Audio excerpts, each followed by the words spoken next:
hosilni mo'lligini ko'ring. Bu qanday uzum navi ekanligini bilasizmi? O'sha internetlarda mashhur bo'lgan danaksiz uzumlar hisoblanadi. E'tiborli jihati nimada? Bu ko'chatlar o'tgan yili ekilgandi. Bir yilni o'zida hosilga kirib ulgurdi. Hosil olganda ham bilasizmi? Hosillar juda mo'l. Albatta, ilm bilan yondashuv har bir sohada mana shunday o'z so'zini aytgan. Bu fakt va bu bor gap. Biz Toshkent viloyatidamiz va Ohangaron tumanidamiz. Bilasiz, Toshkent viloyati umuman qishloq xo'jaligini rivojlantirish borasida umuman salohiyatli hududlardan biri hisoblanadi va aynan uzum yetishtirishda ham respublikada yetakchi hududlardan hisoblanadi. Agrosanoatni rivojlantirish agentligi tomonidan bugun mana shunday yirik loyihalar puxta ishlab chiqilyapti va amaliyotga joriy etilyapti.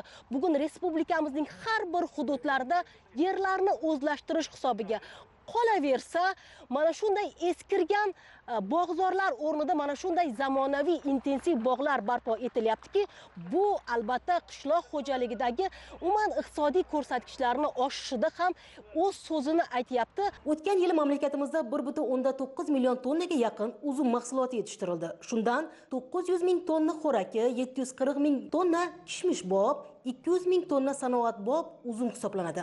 Demak, bu sohada qilinadigan ishlar hali ko'p. Shu sabab ham davlatimiz rahbari tashabbusi bilan agrosanoatni rivojlantirishda, xususan uzumchilikni rivojlantirishda dunyoning eng ilg'or usullari ishga solinyapti. Sanoatlashgan tokzorlar yaratish, bunda kafolatlangan loyihalarga tayanish eng muhimi. Toshkent viloyatining lalmi yerlarda tashkil etilgan danaksiz eksportbop tabiat injiqliklariga chidamli uzum navi bir yildayoq hosilga kirdi. Bu kabi sanoatlashgan tokzorlar bog'dorchilikni rivojlantirishda eng natijadori hisoblanadi. Uzumchilik yo'nalishida gapiradigan bo'lsak, respublikamiz bo'ylab qancha mana shu tokzorlar bor. Bugun zamon talablariga javob beradigan zamonaviy mana shunday intensiv namunali tokzorlar bor. Va yana qancha biz tokzorlarni yaratishni reja qilganmiz mana yaqin 2 yilda. Respublikamiz bo'yicha 141 ming gektar bog' uzumzorlarimiz bor. 269 ming gektar fermer xo'jaliklarida bog'imiz bor. Bu bog' uzumzorlarimiz hammasi bugungi kun talabga javob beradi deb bo'lmaydi. Prezidentimiz tomonidan belgilab berilgan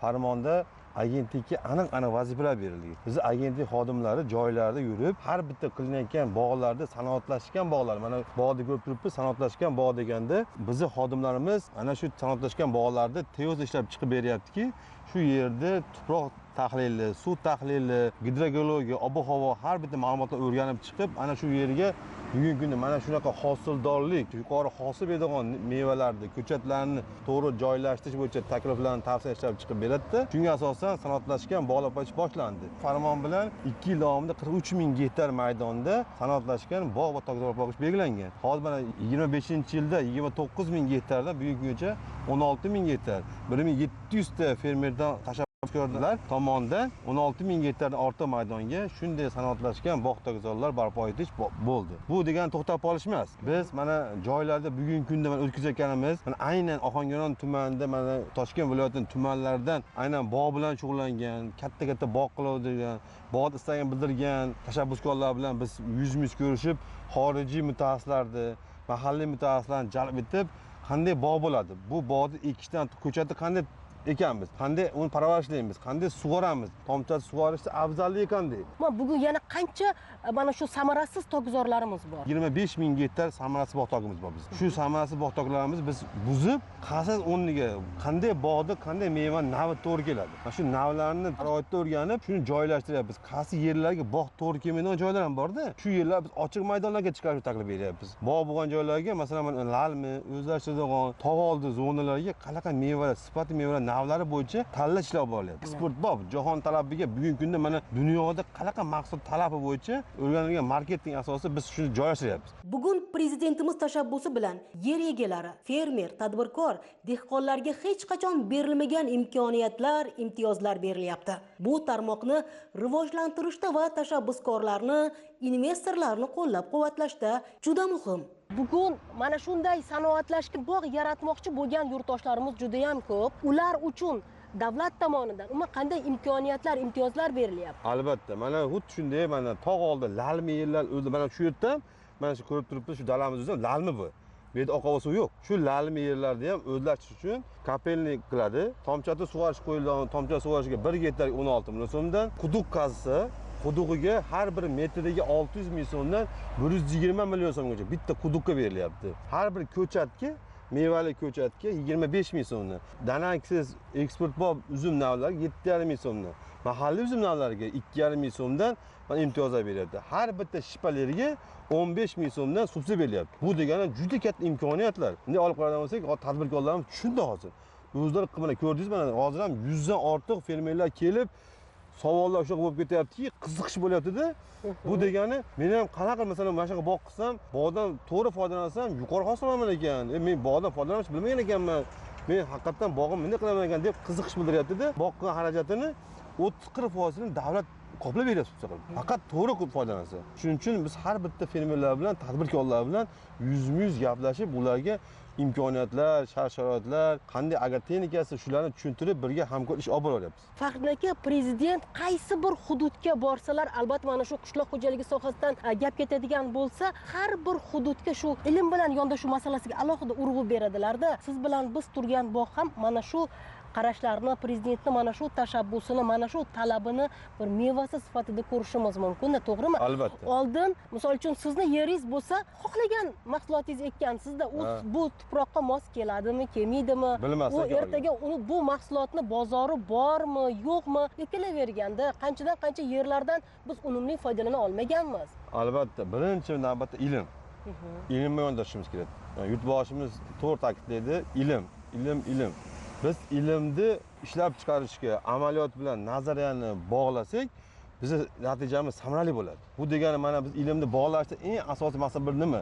Mana ko'rib turganingizdek, mahalliy olim, xorijiy olim, mutaxassislarni biz chaqirib, bular bilan biz ishlab chiqaruvchi oddiy dehqon fermerlar bilan biz gaplashyapmiz. Bu degani bu fermerlar buni ko'rib, o'zi bilan ko'rib, ilmni ishlab chiqarishga bog'lash bo'yicha keng doirada ish olib boryapti. Mana shu agrosanoatni rivojlantirish agentligi umuman mana shu tarmoq bugun qaysi mamlakatlar bilan hamkorlik qilmoqda? Albatta, hamkorlikda ish katta. Albatta, mana bizni agrosanoat agentligi tomonidan dunyoda rivojlangan davlatlarga, Yevropa, Amerika davlatlariga borib turib, bitta asosiy narsaga e'tibor berishimiz kerak. Oldin ko'chatlarimizga kafolat yo'q edi, sertifikat yo'q edi, ishonch yo'q edi. Endi farmon bilan shunday bizga vazifalar qo'ydiki, agar ekilgan ko'chatning navi 3 yil davomida aytgan navini bermasa, sotib olgan odam uni to'laydi kafolatini. Bu juda ham jiddiy yondashuv. Asosiy masalalarimiz biri. Birinchi o'chirdi ko'chatimiz. O'zingizlar ko'rdinglar, fermerlar savol chiqyapti. 7 yil bo'ldi, 15 yil bo'ldi, darag'im bor, mevasi yo'q deyapti. Ilm bilan bog'lashmagan. Ilmni bilmagani sababi topgan ko'chatini olib kelib ekib qo'yganda, daraxt hosili bera olganda, u mevasi bo'lmagan. Bu millionlarni kerak bo'lsa milliardlarni sovurish degani. Albatta, bu mevalar daraxt, bu ekin emas bu. Bu 2-3 yilda hosil beradi. Millionlab pul sarflaysiz bunga. Investitsiya kiritasiz. Ha, keyin agar buni daromadni 3 yildan keyin mevasi ololmay qolsangiz, u siz ishonchi qoladi fermer, yerga ishonchi qoladi, mevaga ishonchi qoladi. Keyin bog'am bo'lmay qoladi-da. Shuning uchun biz nima qildik? Mana meva ko'chatlarni sertifikatlangan, kafolatlangan, inventor laboratoriya yetishtirgan sog'lom payvandtaglik ko'chatlar ekilsa, bularga biz 3 yil davomida kafolat beriladi. Agentligimiz tomonidan respublikada 67 ta ko'chatchi xo'jaliglar reyestr shakllantirganmiz. 15 ta inventor laboratoriya bor hozir. Biz inventor laboratoriya bilan ko'chatchi xo'jaliklarini bog'lab ish olib boryapmiz. Bundan tashqari mana respublikamizda to'g'ri tan olishimiz kerak, yetishmaydigan ko'chatlarimiz bor. Talab kuchayapti hozirda. Hamma qiziqish bo'lyapti. Boqqa, sanoatlashgan boqqa agentlik xodimlari men aytganda Yevropa, Amerikaga borib, bu davlatlarda rivojlangan davlatlarda ko'chatlarga qanday sertifikat beradi? Qanday tizimi bor? Qanday tizimlar ma'qul? Shu ma'qul tizimlarni O'zbekistonga biz joriy qilish bo'yicha joyida ish olib boryapmiz. Biz asosiy maqsadimiz dehqonlarimizni, fermerlarimizni daromadini oshirish. Ertaga bular ko'rilgan mehnatini samarasini ko'rish kerak. Bugun yurtimizda uzumni 3 turdagi 51 dan ortiq navlari bor. Sohadagi yangi yondashuvlar, ilmga tayangan loyihalar, yangi navlarni yaratish va foydalanishga kiritish bu borada eksport salohiyatini oxirgi 2 yilda 110% ga oshishiga asos bo'ldi. Bu kabi sanoatlashgan tokzorlar hosildorligi 3-4 barobar ko'p hosil olishni ta'minlaydi va kafolatlaydi. Asosiy maqsadlardan biri uzumni nafaqat qayta ishlash, balki bog'ni o'zidayoq eksportga yo'naltirishga katta e'tibor qaratilmoqda. Umuman bugun zamonaviy bog'larni yaratishda ilg'or texnologiyalarni joriy etilyapti va bugun mana shunday yirik loyihalarda suv masalasi alohida inobatga olinyaptiki, bugun aynan mana shu yaratilayotgan bog'larda ham suv tejovchi usullardan alohida foydalanilyapti va har bir bog'da mana shunday tomchilab sug'orish yo'lga qo'yilgan.